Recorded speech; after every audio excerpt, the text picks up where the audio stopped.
Hello, ça refait YouTube, je suis Suzuki et je suis très content de vous retrouver. Ouais, je suis toujours en train de travailler sur mon petit décor là. Il revient, mais là, on est là pour parler de la trottinette. C'est une Govex L-Moto Kick. J'ai des clés là, et c'est une trottinette, elle est vraiment cool. Et si vous cherchez une trottinette, peut-être que je peux vous la conseiller. Alors l'idée elle est assez simple, comme j'habite plus près de mon travail, je me suis dit une manière de déconner de l'essence, ce serait d'utiliser une trottinette. Et je l'ai acheté moi d'occasion sur le Bon Coin.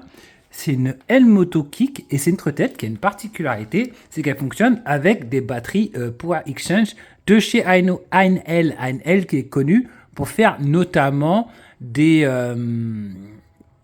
perceuses, par exemple des débroussailleuses et d'autres éléments comme ça. Alors, on va commencer par le commencement. La trottinette est fournie avec une télécommande qui vous permet de l'allumer. Voilà. Alors, quand vous l'allumez, systématiquement, il y a les feux qui sont en place. Donc, vous avez des feux avant, là, et vous avez aussi un phare arrière. Voilà. Et il y a aussi un emplacement pour une plaque, si jamais dans votre pays, vous avez besoin d'une plaque. Et elle a un frein indépendant avant et arrière, parce qu'en Allemagne c'est obligatoire, et ce sont des freins à disque hybride, vous voyez. Un là, et le deuxième, il est juste là, voilà. Ce sont également des pneus 10 pouces gonflables, donc avec une chambre à air dedans. Donc évidemment, ce sont des pneus qu'il faudra changer si ça crève, etc. Mais l'avantage, c'est que du coup, sur route dégradée, ça se ressent moins. Et on a sur le côté des réflecteurs. Alors pas à l'arrière, mais voilà. Au niveau de l'afficheur, on a l'autonomie. On va en reparler, c'est censé être 20 km d'autonomie. Dans les faits, moi, je suis plus autour des 7-8 km d'autonomie. Mais chez moi, ça monte beaucoup, ça descend beaucoup. Ouais, j'ai fait 14-8 km. Les feux, et vous pouvez également verrouiller la trottinette. Donc là, elle est verrouillée. Et si elle est verrouillée et qu'on la bouge, voilà, ça déclenche ça. Et également, alors, on va désactiver. Et notamment les pneus, enfin c'est la roue arrière, elle se bloque en fait avec l'énergie, l'aimant, avec le moteur, elle se bloque si jamais la trottinette essaie d'être bougée. Elle fait à peu près 15 kg, donc ça fait son poids. Et également, pour la recharger, en fait, et ça peut être avantageux pour vous, ça se passe ici. Donc c'est une trottinette, comme je vous ai dit, avec des batteries ANL. Et du coup, hop là, vous l'ouvrez comme ça. Et là, vous avez les deux batteries ANL qui sont là directement. Et pour les charger, c'est assez simple. Alors, vous tirez en dessous. Alors, une main, c'est pas évident parce que c'est plutôt... Je sens qu'elle sort. Allez, viens avec moi. Voilà. Il y a un petit bouton en dessous de la batterie en fait. Et vous voyez, ce sont des batteries... c'est les batteries qu'on met dans les perceuses, etc. C'est exactement le même type de batterie. Et là, vous pouvez check le niveau de charge dessus. Donc là, elle est à 3. Et vous avez, elle est compatible du coup avec les chargeurs normaux. Par contre, le chargeur est assez gros. Je vais vous le montrer tout de suite. Le voici, ce chargeur. Comme je disais, c'est un chargeur qui est assez gros. C'est un chargeur universel qui permet de charger tout type de batterie Twin Charger. Du coup, si vous avez à la maison des outils avec des batteries, vous pourrez utiliser ce chargeur pour charger la batterie. Alors, c'est assez rapide parce que du coup, ça prend que 2 heures pour charger les deux batteries. Voilà, vous les placez comme ça. Là, ça se met à charger. Ça prend que 2 heures pour charger les deux batteries. Donc vraiment, ça prend 100 minutes en fait. Vous voyez, là, vous avez l'échelle. Ça prend 100 minutes parce que c'est des batteries de 5,2 ampères. C'est les plus grosses ampères-heure. C'est les plus grosses batteries disponibles chez ANL.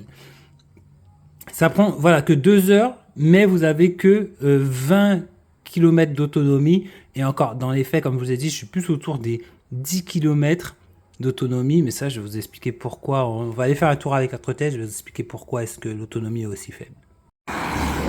Du coup, au niveau, ce qui est bien, c'est que comme la trottinette, elle est assez haute, tu peux monter un trottoir comme ça assez facilement, même si techniquement, tu n'es pas vraiment censé rouler sur un trottoir avec une trottinette comme ça. Après, au pire, tu peux marcher à côté en la tenant comme ça.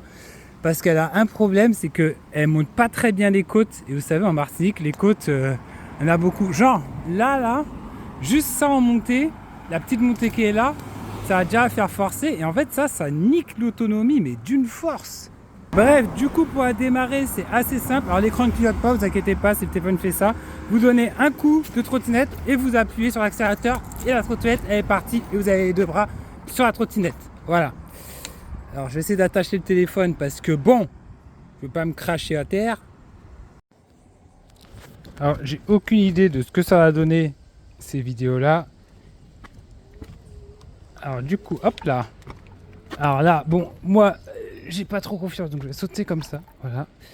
Et là, let's go.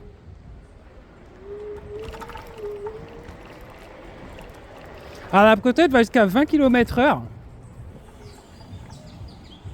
Ce qui est pas trop mal. Tiens, on va monter par là. Alors le truc c'est que je suis pas sûr que la trottinette corresponde vraiment à l'île puisqu'il y a beaucoup de dénivelé. On est beaucoup à la campagne, on n'est pas en zone urbaine, donc du coup on doit aller assez loin en général avec cette trottinette là. Moi depuis Schœlcher je peux pas aller à Fort-de-France en ville, ça représenterait trop de kilomètres. Et du coup, c'est peut-être pas forcément la trottinette que je recommanderais pour quelqu'un qui habite en Martinique. Par contre, elle doit être parfaite pour quelqu'un qui a Paris ou qui a des Autant zones en plates, descente, qui pas de habite en problème, tu as les deux freins et tout, avant et arrière, c'est vraiment génial. Autant en montée, je vous avoue que la trottinette, elle manque vraiment de puissance. Sinon, niveau budget, c'est un peu du n'importe quoi. J'ai vu la trottinette à 1000 euros sur l'île de la Réunion. Je l'ai vu souvent à 400 euros un peu partout. Je pense pour 400 euros, il vaut mieux prendre une trottinette Xiaomi, surtout si vous êtes en zone plate. Parce que là, le gros avantage, ça va être des gros pneus, mais voilà. Moi, pour ma part, j'ai eu l'occasion à 250 euros, donc ça fait le taf. Bref, conclusion, c'est Mais une c'est pas non trottinette plus que je trouve qui fait quand même plus gadget que véritable moyen de locomotion parce que entre l'autonomie de 20 km, mais qui en vrai était plus autour des 10 km, donc voilà, faut imaginer que vous pouvez partir à 5 km et revenir, et vous recharger une fois. Le fait que la crevette ne peut pas être chargée directement au secteur, tu ne peux pas brancher directement un câble USB, un truc comme ça. Tu es obligé d'ouvrir le plancher, retirer les batteries et les mettre sur le chargeur. Donc par exemple, tu peux aller au travail avec ton chargeur et charger sur place, mais le chargeur, même s'il est pas lourd, mais c'est encombrant. Ouais, c'est encombrant. Et en plus de ça, quand tu arrives, tu es obligé de ouvrir les clés, retirer les deux batteries, etc. Par contre, il y a un avantage quand même à ça, c'est que si vous travaillez à l'étage, par exemple, vous pouvez laisser votre chargeur dans votre bureau à l'étage, et quand vous arrivez, vous pouvez laisser la trottinette au rez-de-chaussée et prendre juste les deux batteries et monter avec, parce que, alors évidemment, il y a un système d'éclipsage, c'est-à-dire que tu peux devant là, appuyer là, tirer vers le haut, voilà, et oups. Du coup, tu as le guidon qui descend et derrière, juste là, tu as un clips, voilà, qui te permet de tenir la trottinette comme ça et de la lever. Mais il faut savoir que on est à 15-20 kg. On a entre 15 et 20 kg. La trottinette, je crois qu'on a 15 kg. Et 15 kg, mine que rien, c'est lourd à monter et à redescendre. C'est pour ça que c'est quand même pratique d'un côté d'avoir la possibilité de récupérer les batteries et les charger, mais en contrepartie, il faut le chargeur. Et il n'y a pas... J'aurais bien aimé avoir quand même, en plus de la batterie, avoir un petit câble qui me permet de charger lentement la trottinette. Par contre, elle ne charge qu'en 2 heures. C'est-à-dire que quand tu as fait tes 20 km, tu mets, ça charge en 2 heures. Et ça, c'est impressionnant, parce que les autres trottinettes, ça prend 4-5 heures à charger. Là, en 2 heures, c'est chargé. Voilà. Bah écoutez, c'est tout ce que j'ai à dire sur cette trottinette. Du coup, je vous laisse. Je vous dis à ciao les otaku. Et pour le room tour, ce sera pour une autre fois. Je suis crevé. Ciao, bye bye.